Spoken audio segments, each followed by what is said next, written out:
Então, pessoal, o vídeo estava ficando muito grande, né? E o celular acabou parando de gravar.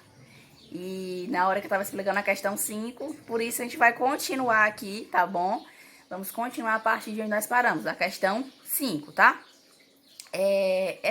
Como eu já tinha falado, essa questão, ela vai pedir que você encontre as marcas de informalidade. Ele fala que essa crônica foi escrita de uma maneira pelo autor, de uma maneira informal, né? O autor, ele não escreveu com aquele português, né, culto, 100% com as normas, não. Ele usou uma linguagem informal. O que eu estava explicando, assim que o vídeo cortou, era o seguinte. Você, quando você vai para algum lugar, você procura uma roupa, né, que seja adequada àquele lugar. Por exemplo, quando vocês vão para a escola, utilizam calça, blusa uniforme, né, um tênis que seja, você vai vestido de uma forma. Quando alguém te chama para dar uma volta na praça, para fazer alguma coisa, você vai se vestir de outra forma. Aí as meninas, né, vão usar um short ou um vestidinho. Os meninos também vão poder usar um short, uma bermuda, né, que seja. Você se adequa ao lugar que você vai, né? E da mesma forma a nossa fala, ela também ela traz essa possibilidade de você se adequar com aquilo que você, com quem você vai falar e aquilo que você vai falar também. Por exemplo, a forma que você fala com o seu amigo, com o seu familiar, vamos exagerar agora no exemplo, não vai ser a mesma forma, por exemplo, se você fosse conversar com o presidente da República ou com alguma outra autoridade que seja, com o próprio Papa. Para esses, a gente tem até os pronomes de tratamento diferenciados, né? Porque muda. A forma que você vai falar vai mudar também. E o que, é que a gente tem na forma? O que, é que a gente tem na forma informal, que nós não temos a linguagem formal, Samara? Como é que eu vou achar onde ele usou dessa linguagem informal? Você vai procurar pelo seguinte. Ó, quando a gente fala com um colega, com um amigo, a gente utiliza as gírias, tá? E além dessas gírias, a gente também usa palavras com sentido conotativo, que não é exatamente aquele sentido que está no dicionário, que nós chamamos de sentido denotativo. Então, quando você vir uma palavra aplicada com um significado que não é aquele que está no dicionário, você vai poder perceber que ali é um traço de linguagem informal. Quando você encontrar uma gíria, traço de linguagem informal. Quando você encontrar uma contração, o que são essas contrações? É quando você pega uma palavra e diminui, vai diminuir, vai falar de forma reduzida ela. Também é uma marca de informalidade. Eu coloquei até aqui no meu quadro, que é meu monitor, o pra e o para, tá? Qual é a diferença do pra e do para? A diferença é que em todas as situações que você for escrever de maneira formal, você vai usar a palavra inteira, que é o para. Só que a nossa fala, que é rápida, que é dinâmica, que nós usamos a linguagem na hora, a gente sempre tenta diminuir, encurtar aquilo que a gente vai falar. Foi isso que aconteceu com o para. O para virou pra. Pra. E esse pra, ele está presente tanto na fala como na escrita informal, tá bom? Na formal, por exemplo, numa redação do Enem, você não vai poder usar esse tipo de linguagem, tá? Então, vamos lá a nossa questão. Vou colocar aqui. E a gente vai ler as frases uma por uma e vamos tentar identificar onde foi que o autor usou de linguagem informal, tá? E vou explicar por quê. A crônica lida apresenta traços de linguagens de informalidade. Assinale os trechos abaixo que contêm esses traços.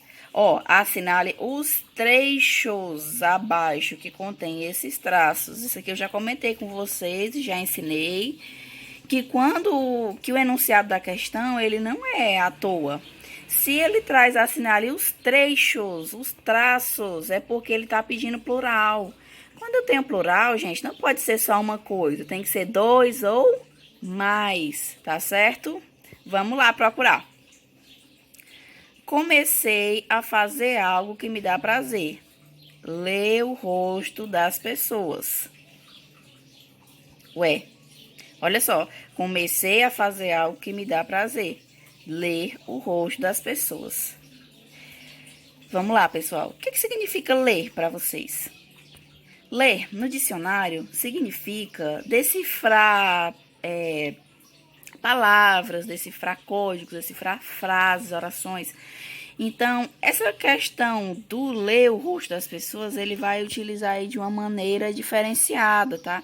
De uma maneira que não é aquela maneira que eu vou encontrar no dicionário. Então, eu posso dizer que isso aqui eu estou usando um traço de linguagem informal nessa A?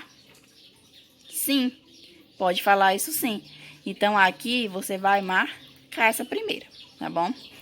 A 2.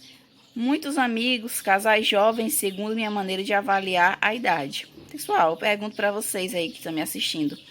Nessa frase, há algum desvio na língua portuguesa? Há alguma contração?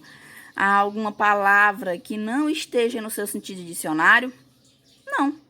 Então, aqui eu posso dizer que eu tenho presente a linguagem informal, tá bom? Aqui não tem nenhum traço de informalidade. Agora, essa daqui, vamos ler de baixo, a terceira. Mas o fio da navalha estava precisamente na palavra assentadinho. Vamos lá. Tem algum desvio aqui na língua portuguesa? Não, nada está escrito, né, diferente. Agora, vamos pensar o seguinte. Tem alguma palavra aqui que não está exatamente no seu sentido? Sim ou não? Tem sim. Olha só, aqui, quando eu digo que o fio da navalha estava precisamente na palavra assentadinho. O que significa fio da navalha, pessoal? O fio da navalha, para quem não sabe, é o gume. O que é o gume? É a parte cortante da navalha, tá? Então, a parte cortante da navalha estava na palavra assentadinho? Não. O que ele quis dizer aqui? Ele quis dizer que a pior parte, a parte que incomodou a ele, foi a parte em que ela usa a palavra assentadinho, no diminutivo, coitadinho e tal. Então, aqui, fio da navalha não está sendo usado no seu sentido de dicionário. Aqui eu tenho um sentido conotativo. Quando eu tenho sentido conotativo, eu tenho marca de informalidade. Então, vocês marquem essa daqui também. Na próxima, fala: então, essa expressão, melhor idade, só pode ser gozação. Tudo bem, vamos lá pensar nessa frase aqui. Existe aí alguma palavra que não está sendo usada no seu sentido de dicionário? Na verdade, tem, pessoal. Essa palavra, gozação, ela significa aproveitar alguma coisa, tá? E aqui está sendo usado num sentido de, vou usar uma gíria, no sentido de zoar, né? No sentido de brincar, de tentar rir de alguma forma da cara dele, né? Então, aqui eu também tenho essa palavra que ela pode ser um indicativo de informalidade. Eu também vou marcar, tá certo? E a última alternativa fala assim: dei-me conta de que estava velho cerca de 25 anos atrás. Aqui eu tenho um desvio na língua portuguesa, certo? Porque eu não posso simplesmente dizer que está certo ou errado. Essa questão de linguagem formal e informal, ela difere de conceito de certo e errado. O certo é você falar de acordo com o local em que você está. Então, a gente tem o conceito de adequação, tá bom? Mas aqui, quando eu vou usar a linguagem culta, eu tenho que usar todas as regras, normalmente. Todas as regras. E essa palavra... cerca, eu vou escrever bem aqui. Eu tenho as seguintes maneiras dessa expressão, né? Cerca, eu posso usar a. Eu posso usar a cerca de.